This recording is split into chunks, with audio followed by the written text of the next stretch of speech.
Good morning, dear students. Our today's topic is viral theorem. Dear student, viral theorem is actually a theorem about a system of interacting particles. If we have a system of some interacting particles and the number of particles may be very large, then there is a law, or we can say there is a conservation law which is given by this viral theorem for the whole system. But this law is actually applied only when the system is obeying certain conditions. The first condition is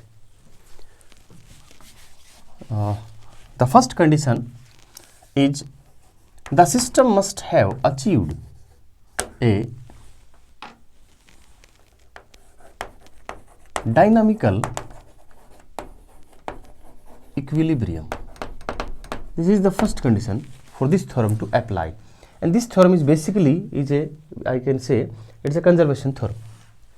And the second condition is their positions and their velocities of the particles must have some upper bound, or we can say these do not blow up, or we can say these are actually expressed by some well-behaved functions, and the value of that function must not be infinite. यानी इनकी value, position की और velocity की value कम ज़्यादा हो सकती है, परंतु उनके ऊपर एक कंडीशन है कि ये इससे ज़्यादा नहीं जाएगी, या ये कह सकते हैं आप कि ये इनफाइनाइट नहीं होगी. There are some certain condition और the upper limit. Dear student, this theorem was given by Sir Rudolf E. Clausius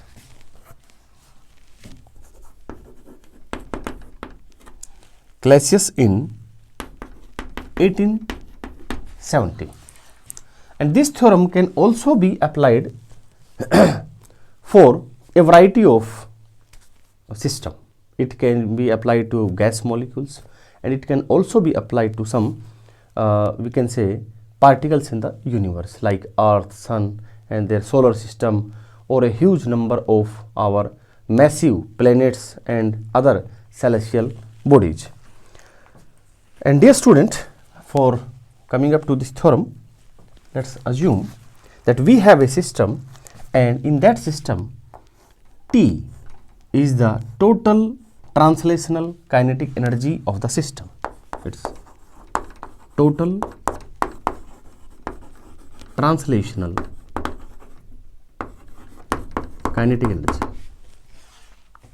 and we have a quantity called viral of the system, and that quantity is denoted by W, and this quantity is summation over all the particles. Say we have n number of particles in the system, then the viral of the system is defined as the dot product of the net force acting on the ith particle with its position vector, then taking its average and summing over all the particles. So this is a quantity, or you can say a variable for a system called viral. प्यारे बच्चों, आप देखेंगे कि ये W से हमने इसको denote किया है, तो इसको आप ऐसे सोच भी सकते हैं कि W से डिनोट क्यों किया गया है. It's having dimension of work, but this is not work, this is viral. And dear student, this W is for whole system, because we have taken summation of the average of this quantity over all of the particle of the system. Now Fi, as I have already told you, is the net force. It's not the force, it's the net force. Means suppose our ith particle is experiencing a number of forces, then their vector sum is our Fi. इसमें एक और बात हम यहाँ mention करना चाहेंगे कि suppose मेरे पास जो ये F है फॉर ith पार्टिकल से Fi, it contains a many forces, but in those forces there are some non-frictional forces and some, say, frictional forces. Suppose Fi prime is a this is frictional force, and this frictional force is say proportional to velocity. Then, dear student, this Fi exclude this type of forces. This type of force should not be included in this Fi. So Fi पर वो forces लेंगे हम which are non-frictional in nature, or those forces which do not require some external energy. Okay, because this frictional force will surely consume energy of the system, because frictional force has certain nature, and if this frictional force is proportional to velocity, then it will decrease the energy of the system over a period of time. So हम ये आगे बताएंगे कि हम इसको include क्यों नहीं करेंगे. So T is the total translational kinetic energy, and we have defined W, a quantity called viral of the system. Then this theorem states that under dynamical equilibrium and under this condition, both if these both two conditions are fulfilled, then the statement of viral theorem having a mathematical form, that is 2T plus W equals 0. This is our viral theorem. But again, I am assuming that this mathematical equation is subject to the fulfillment of these two conditions. Now we are going to deduce, or we can say we are going to prove this theorem. So it's proof.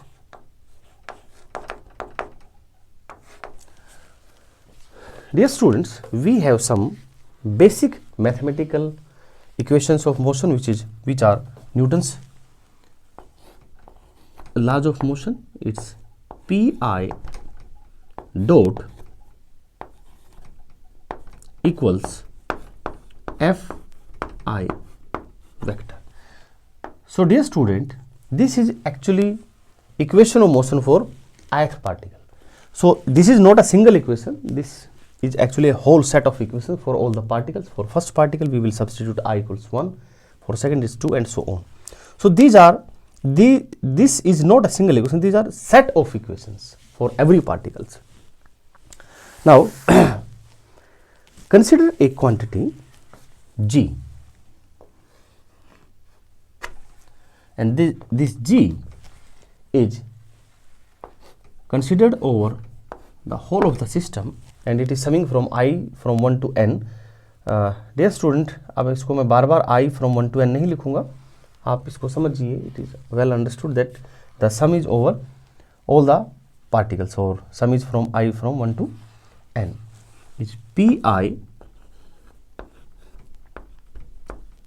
dot Ri. ये student, एक तो ये जो dot है ना, इससे confuse मत होना, बिकॉज इसमें बहुत सारे डॉट्स आएंगे. देखिए पी आई, एक तो आई के ऊपर डॉट लगाऊंगा मैं, यहाँ पे भी है एक, ये डॉट प्रोडक्ट है पी आई और आर आई का, तो एक डॉट ये हो गया, और एक डॉट आप ये देख रहे हैं इसके ऊपर. This dot means it is the time derivative of the linear momentum of ith particle. So this is Newton second law, and in newton second law you know very well that force is given by the time derivative of the linear momentum of the particle. So please be careful about this dot confusion.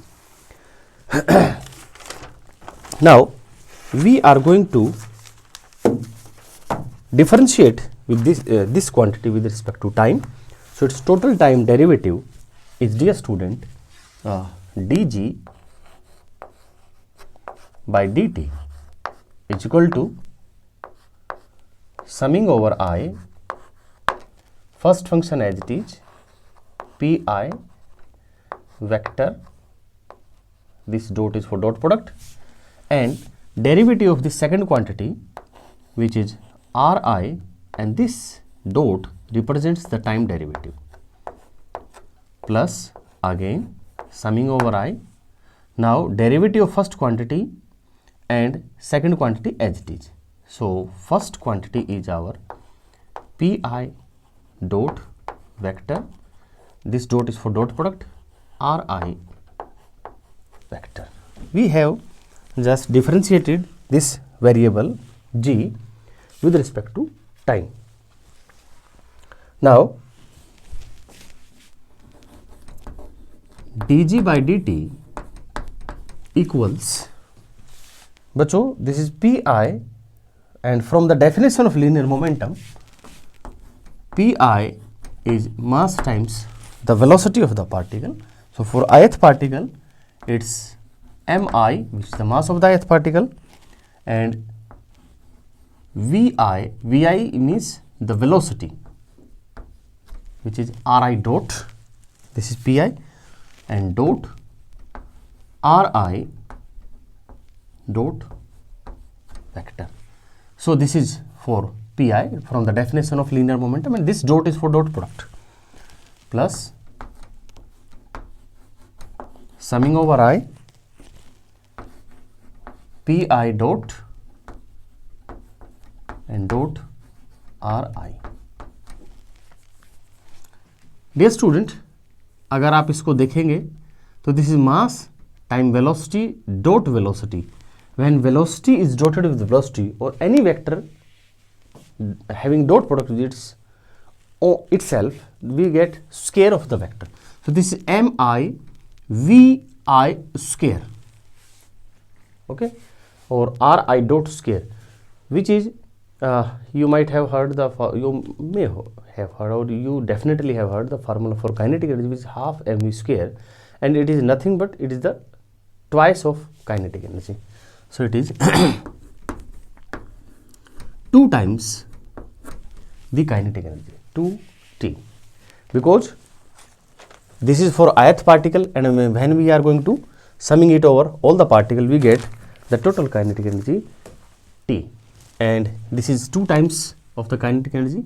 And also this kinetic energy is only the translational kinetic energy, plus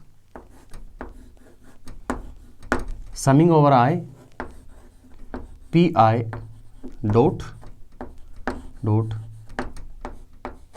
ri. This is for time derivative, dear students.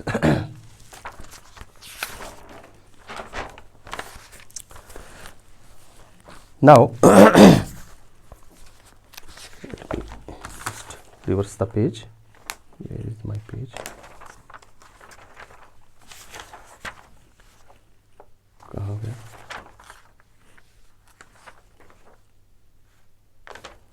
I have lost my, oh yes, this one, I got this.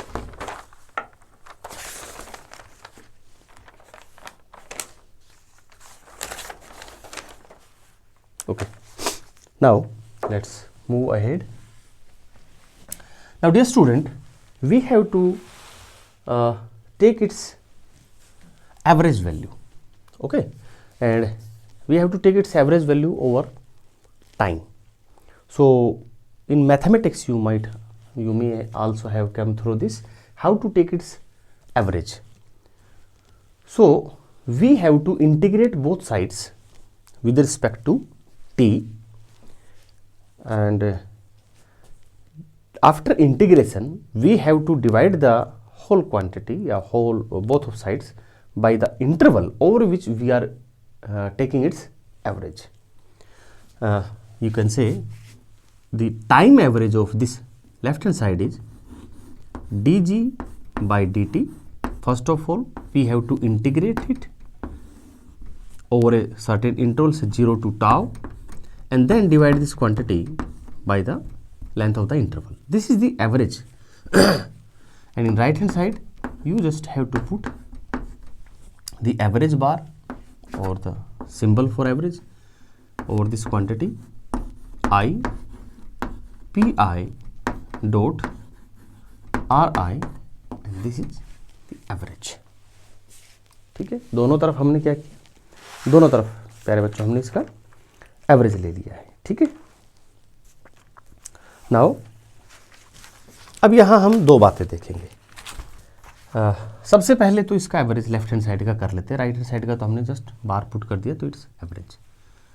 प्यारे बच्चों, ये आप देखेंगे कि this is differentiation with respect to t and this is integration with respect to t. So differentiation and integration are actually the reverse operations. So ये दोनों एक दूसरे को एक प्रकार से हम कह सकते हैं रफली कि कैंसिल करेंगे. You will get D G. And dear student, when you integrate over tau with this quantity dg, you get the function g. And when this function g is having integrating from interval 0 to tau, then g tau, which is the upper limit, minus the function of g at time is equal to 0, ये हमारे integration से आया है. And dear student, dividing this by tau. I think you might have understand this, because in definite integration we have to write the function of the value of the function at two extreme points, which is tau and 0. So g tau minus g at 0 divided by this tau, which is the length of our interval, equals 2t plus, dear student, this quantity pi dot ri dot product is our viral. I'm sorry, this is not viral. pi dot is force. चलो हम अगले step में इसको लिख देंगे. Summing over i, pi dot is our force from Newton's second law dot ri and its average. Now this is viral w, and this left hand side is 0. How it is 0? If our motion is periodic, and this is a very general case, in many systems the motion of the particles are periodic. Like if we are considering our solar system, so in our solar system the planets which are revolving around the sun are having periodic motion. And if tau is taken as one period, then dear student, from the definition of period, definition means if a quantity repeats itself over a certain time period, then its interval of time, then this interval of time is called period. So repeat itself means if tau is period, then g tau and g 0 are equal, because this is the definition of time period, कि आप जहाँ से शुरू हुए हैं वही value आपका एक इंटरवल ऑफ टाइम, एक पीरियड ऑफ टाइम के बाद होगी. तो ये दोनों बराबर होंगे तो आपके पास 0 आएगा. ये कब बताया मैंने? जब मैंने कहा कि जो मोशन है, the motion involve is periodic motion. और प्यारे बच्चों, पीरियोडिक मोशन में भी एक और बात है कि आपने जो टाउ लिया है वो एक 1 पीरियड के बराबर लिया है, देन इट इज 0. ये तो एक बात हुई. सेकंड, अगर ये मोशन पीरियोडिक नहीं है, ठीक है, आप मान लीजिए कि if this motion is not periodic, तो क्या करेंगे? नॉन रिपीटेटिव मोशन है, तो उसमें बच्चों हम ऐसा देखेंगे कि क्या होता है कि अगर हम एवरेज लेते हैं और over long period of time हम एवरेज लेते हैं, यानी क्योंकि हमने एवरेज लेना है over a period of tau 0 to tau इस टाइम पर. अब ये टाइम हमारे हाथ में है, हम इस टाइम को इतना मतलब इतना बड़ा इंटरवल लेंगे कि जो ये वैल्यूज हैं over a very long period of time, वो ऑलमोस्ट एक प्रकार से ही कह सकते हैं कि वो एक फिक्स काइंड ऑफ वैल्यूज हो जाती है. एक फिक्स टाइप आपको लगेगा, वो ज़्यादा वेरी करती हुई दिखाई नहीं देगी. लेकिन अगर हम टाइम पीरियड संभाल लेंगे तो उससे क्या है कि वो वैल्यू जो है ना आपको वेरी करती हुई दिखाई देगी. तो अगर हम टाउ को बहुत ही सफिशिएंटली लार्ज कर लेते हैं तो उससे क्या होगा? एक तो ये दोनों वैल्यूज है ना, they try to come close to each other, है ना. या आप इसको देखो, मेरे दिमाग में एक एग्जांपल आ रहा है. जैसे आपने प्रोबेबिलिटी में एक एग्जांपल लेते हैं डाइस का, है ना. सो ए डाइस है 6 outcomes.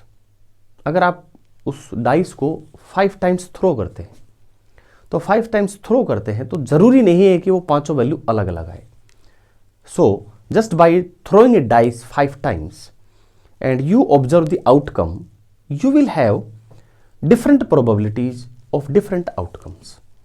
But if you throw the same dice, say 5 lakhs times, or you can say 5 million times, if you throw the die with 5 million times, then the probability of each outcome will nearly, or you can say which are almost equal to 1 by 6. Okay, so when we increase the time period, then the fluctuations in the system seems to be similar as in the case of dice. In case of dice, when you throw it 5 times, you have different probabilities of different outcomes and you have certain fluctuations कि एक number है, मान लो वो 2 बार आ गया, 3 बार आ गया, तो उसका probability ज़्यादा है. But if the same dice is thrown say 5 million times, then each outcome has almost the probability of 1 by 6. So each variable here means each the probability of each outcome almost fixed after 5 million throws.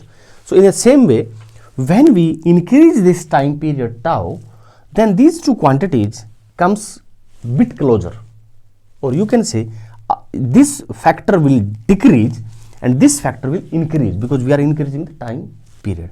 So our this left hand side will be almost 0 over a very long period of time. So इन दोनों ही cases में अगर वो periodic है तो हम इसको एक period ले लेंगे तो ये 0 होना है. अगर वो पीरियडिक मोशन नहीं है हमारे सिस्टम में तो भी कोई बात नहीं है, we will take tau sufficiently longer and that case this quantity becomes 0. दोनों ही केस में ये 0 हो जाएगी. So 0 equals 2t plus this is virial theorem. आप इस t का एवरेज हटा भी सकते हैं, ठीक है, because total kinetic energy and average kinetic energy over a very long period of time is almost the same thing. कोई ज़्यादा इसमें बड़ी बात नहीं है, बट आप इस पे एवरेज रख भी सकते हैं, आप इस पे एवरेज हटा भी सकते हैं, आपकी मर्जी है, कोई इसमें ज़्यादा वो नहीं है, आपके ऊपर है ये. सो this theorem is used in kinetic theory of gases for driving perfect laws or ideal gas laws, because in kinetic theory of gases we are having a assembly of very large number of gas molecules, and these gas molecules have fixed value or fixed upper value for position and velocity. आप देखेंगे कि जैसे हमारे पास एक मान लो cylinder है, in that cylinder we have some gas molecules which are moving here and there in random fashion, but their positions are constricted by the dimensions of the cylinder. So dear student, this can apply to kinetic theory of gases also. And dear student, again which I have told you here, that this force, if this force contains two types of forces, first is non-frictional force and second is frictional forces which is proportional to velocity. सो उससे problem क्या होगी, मैंने कहा था कि हम इसको consider नहीं करेंगे. अगर हमने इसको कंसिडर कर लिया तो हमारे जो राइट हैंड साइड है ये भी हमारे over the period of time इनका एवरेज हमारा 0 आएगा. क्यों आएगा 0? क्योंकि ये जो फोर्स है ये हमारे सिस्टम की एनर्जी को खर्च कराना शुरू कर देगा, और खर्च कराना शुरू करेगा तो हमारा जो पार्टिकल्स का जो मोशन है it will vanish after a period of time, और वो चीज़ें फिर उसकी जो है क्या है, उसका काइनेटिक एनर्जी भी 0 हो जाएगा, और ये हमारे राइट हैंड साइड के दोनों जो एवरेज हैं ये भी क्या हो जाएंगे, 0 हो जाएंगे. तो अगर ये फोर्सेस हैं, हालांकि हमने जो 2 एग्जांपल लिए अभी, एक तो मैंने कहा था कि ग्रेविटेशनल फोर्सेस का कि हमारा सोलर सिस्टम का, उसमें आप देखेंगे कोई फ्रिक्शनल फोर्सेस इन्वॉल्व नहीं है, इसीलिए हम उस पर अप्लाई कर सकते हैं. एक काइनेटिक थ्योरी ऑफ गैसेस का हमने एग्जाम्पल लिया, वहाँ फ्रिक्शनल फोर्सेस हो सकते हैं, ठीक है, वहाँ फ्रिक्शनल फोर्सेस हो सकते हैं. अब हालांकि काइनेटिक थ्योरी ऑफ गैसेस के अजम्पशंस में तो ये कहा गया है कि the collision between two molecule is elastic and there is no any loss of energy, but there is certain loss of energy. तो उस एनर्जी को कंपनसेट किया जाता है. जैसे मान लीजिए you have a cylinder, then the surrounding temperature of the cylinder will provide the energy loss inside the cylinder. अगर उसके अंदर किसी भी कारण से एनर्जी का लॉस होता है तो बाहर जो हमारा सराउंडिंग से वहाँ से जो एनर्जी है that will be transferred to the cylinder, and the temperature of the cylinder is constantly maintain and the cylinder is in equilibrium with the surroundings. And if we have some different case कि isolated है हमारा system, बाहर से कोई किसी तरह का interference नहीं है, then in that case the energy lost is very insignificant and we can say there is no any loss of energy. But if there is loss of energy, then we must supply for the compensatory energy loss, otherwise we cannot apply this theorem. Now we have some special cases in this case. Suppose, dear student, we have some conservative forces. Okay, if forces involved are conservative, तो प्यारे बच्चों इसमें क्या होगा, तो आप इसको लिख सकते हैं T average is equal to, आपका राइट हैंड साइड में क्या हो जाएगा, minus W/2. Now from further on I am not putting the bar over this T. और आप ये भी कह सकते हैं कि ये आप यहाँ पे भी डिफाइन कर सकते हैं, फिर आपको बार इस पे पुट करने की आवश्यकता नहीं होगी कि T is the average total का ट्रांसलेशनल काइनेटिक एनर्जी, तो फिर आप ये T ही रखेंगे क्योंकि इसका एवरेज T ही आएगा, बार रखें या ना रखें T ही रहेगा.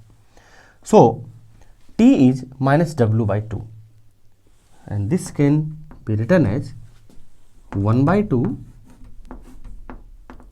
Summing over I del V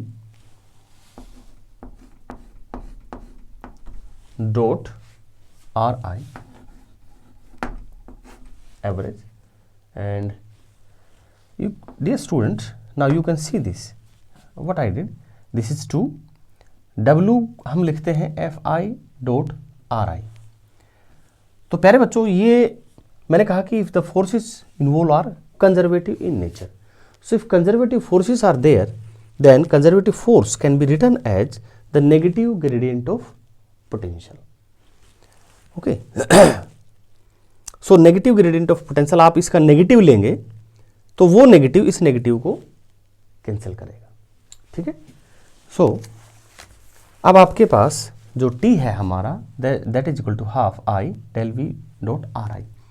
अगर हम एक सिंगल पार्टिकल की बात करें, जैसे कि हम अर्थ की बात करें, earth is revolving around the sun, so for a single particle आपका जो T है this can be written as half and no need of summation because we are considering single particle, so curly V by curly R and R. Okay, this is for a single particle. And if V is a power law function, V is a power law function, which is the case. Power law function means जो हमारा potential है, because we have different forces, different type of forces, like one of the forces inverse square force. तो उसमें आप देखेंगे कि force is proportional to r raised to power minus 2. Okay, जैसे आपने ग्रेविटेशनल फोर्स में देखा है, जैसे आपने इलेक्ट्रोस्टैटिक्स फोर्स में देखा है, कूलॉम्स लॉ में जैसे आप देखते हैं F proportional sorry dear students 1/r square, and the same is the case in gravitational force and in Hooke's law F proportional R. ठीक है. सो यहाँ पे R जो है हमारा पावर -2 पे डिपेंड कर रहा है फोर्स R की पे, और यहाँ पे पावर 1 पे डिपेंड कर रहा है. तो that means V is a power law function, means the power law function means the negative gradient of potential gives us force. Power law function में आप इसको सिंपल भाषा में V is not constant. Okay, ये सीधी सी देखो एक line में मैंने आपको समझा दिया है कि V is not constant, V depends on R, है ना. If V is constant then आप ये आगे नहीं लिख सकते, फिर आप इसको करली V बाय करली R आपका क्या हो जाएगा, 0 हो जाएगा. सो V is a power law function means V is a function of R. Okay, and R is certain power. May be जैसे आप अगर बात करें हम ग्रेविटेशनल फोर्स की बात करें इन दिस केस, या इलेक्ट्रोस्टैटिक की बात करो तो V प्रोपोर्शनल 1/r होता है. ठीक है, समझ गए. V is not constant, V is a function of R. और इसमें हमने एक जनरलाइज किया हुआ है, V is a function of, V is a power law function, then V is say a r raised to power n+1। ये हमने एक जनरल इसमें वो ले लिया है, ठीक है, एक जनरल फॉर्म ऑफ पोटेंशियल हमने ले लिया है। Then curly V by curly R into R is equal to, ये क्वांटिटी हम फाइंड आउट करने वाले हैं, ये क्या आएगी। So this quantity is n+1 r⁻n into R। ये तो हो गया इसका डेरिवेटिव करली V बाय करली R, और ये हो गया R इसमें मल्टीप्लाई। ये आपके पास क्या आ गया, n+1 r⁻n+1। तो a इंटू r⁻n+1, ये आपके पास क्या बन गया, हमारा v बन गया। So this is n+1 into v। ये जो क्वांटिटी हमारे पास आई है, ये हमारे पास आ गई n+1 इंटू v। सो t हमारे पास हुआ फिर n+1/2 इंटू v। ये हमारे पास आ गया, ठीक है। This for a single particle. अगर आप ज़्यादा पार्टिकल्स की बात करेंगे तो आप इसको क्या कर लेंगे, एवरेज ले लेंगे, ठीक है। For a system of particles it's average can be taken. फिर वहाँ पर v की बजाय v का एवरेज वैल्यू आ जाएगा। और प्यारे बच्चों, ये जो है, अगर हम बात करें inverse square law of forces की, सो फॉर ग्रेविटेशनल फोर्स, आपको मालूम है ग्रेविटेशनल फोर्स में जो फोर्स है हमारा, वो n की r की पावर कितनी पे प्रोपोर्शनल है, -2 पे प्रोपोर्शनल है। सो n इक्वल्स -2, तो आप यहाँ पे -2 रखेंगे तो t आपका क्या आ जाएगा, -1/2। और ये आप इसको वेरीफाई भी करके देख सकते हैं। आपके पास कोई भी फॉर्मूला आपको ध्यान है ग्रेविटेशनल का या इसमें इलेक्ट्रोस्टैटिक्स का, वो उसमें आप चेक करेंगे। अगर मान लो आप अर्थ का केवल एक पार्टिकल ले लेते हैं, मान लो अर्थ का आप काइनेटिक एनर्जी लिखते हैं या पोटेंशियल एनर्जी लिखते हैं, तो उनमें ये रिलेशन पाएगा, ठीक है। तो अगर मान लो आपको पोटेंशियल एनर्जी का फॉर्मूला दिया हुआ है इसमें अर्थ का पोटेंशियल एनर्जी का, तो काइनेटिक एनर्जी का कैसे आएगा, आप उसको -12 से मल्टीप्लाई कर दीजिए, you will gate kinetic energy, ठीक है। यानी कि हम एवरेज वैल्यू अगर हमें दिया गया है पोटेंशियल एनर्जी का, तो हम उससे काइनेटिक एनर्जी पता कर सकते हैं, और अगर हमें काइनेटिक एनर्जी दिया गया है तो उससे पोटेंशियल एनर्जी पता कर सकते हैं by using this theorem. And this theorem is more comprehensive. This is not a kind of, you can say, conservation of energy. आप इसको ये मत समझना कि कंजर्वेशन ऑफ एनर्जी है, ये तो हमने पहले पढ़ ही रखा है। कंजर्वेशन ऑफ एनर्जी नहीं है ये, मैंने कहा कि it's covering more type of phenomena, ठीक है। And this only this you can say this is kind of conservation law of total energy, but this is apply for not only for conservative forces, this apply for any type of non frictional force. And by using this theorem we have certain relation, because अब मान लो कोई एक ऐसा conservative force हो, है ना, जिसमें वो r की पावर 3 पे डिपेंड करे, इन that case the relation will be like this. और उसमें हो सकता है वो कंजर्वेशन ऑफ एनर्जी का जो फॉर्म है वो कुछ और हो, परंतु ये फॉर्म ऐसा ही रहेगा कि काइनेटिक और पोटेंशियल एनर्जी के बीच में जो रिलेशनशिप है वो यही रहेगा। So if you have average kinetic energy then you can find out average potential energy and vice versa. So this theorem also enable us to find out one form of energy to another form of energy. These two energy are kinetic and potential. Thank you, प्यारे बच्चों।